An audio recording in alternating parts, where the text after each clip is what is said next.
അപ്പോൾ വീട്ടിലൊരു മഞ്ഞ ബത്തക്ക കൊണ്ടുവന്നിന്, പക്ഷെ ഉള്ളിൽ ചുവന്ന ബത്തക്ക. അപ്പം അതിനെ കൊണ്ട് നമ്മൾ മുറിച്ച് തിന്നാം, പക്ഷേ അതൊരു ഷേപ്പാക്കി നല്ല അടിപൊളിയാക്കിയിട്ട് തിന്നുമ്പോൾ അതൊരു വേറൊരു ടേസ്റ്റാണ്. അപ്പോൾ അതുകൊണ്ട് നമ്മളിതാ ഒരു ഇങ്ങനെ പിടിക്കാൻ പറ്റുന്ന ഒരു രീതിയിൽ നമ്മൾ ബത്തക്ക മുറിച്ചെടുത്തിട്ടുണ്ട്. മുറിച്ചോടിക്കലായിരുന്നു, ഉള്ളിലത്തെ വട്ടിയെല്ലാം നമുക്ക് തോണ്ടി എടുത്തിട്ട് ഇവിടുന്ന് കാലിയാക്കുന്നുണ്ട് കേട്ടോ.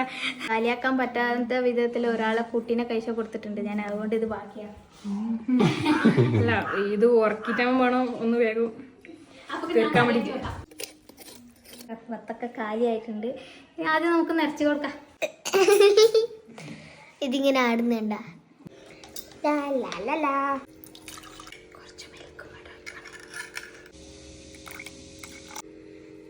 ഇപ്പോൾ പാലും മിൽക്ക് മേഡും ഒഴിച്ചിട്ടുണ്ട്, ബത്തക്കൻ്റെ വെള്ളം അതതിന്ന് ഊറ്റി എടുത്തിട്ട് ഒഴിച്ചിട്ടുണ്ട്. ഇനി നമുക്ക് ബത്തക്ക ഇതിൻ്റെ അകത്തിട്ട് കൊടുക്കാം.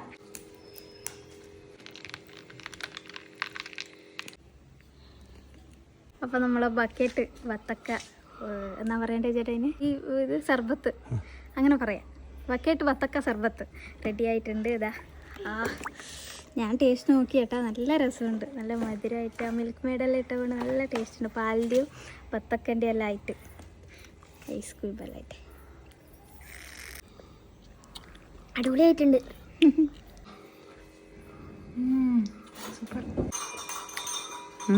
ഞാനിത് കഴിക്കില്ലല്ലോ, നല്ല രസമുണ്ട് ഏട്ടാ.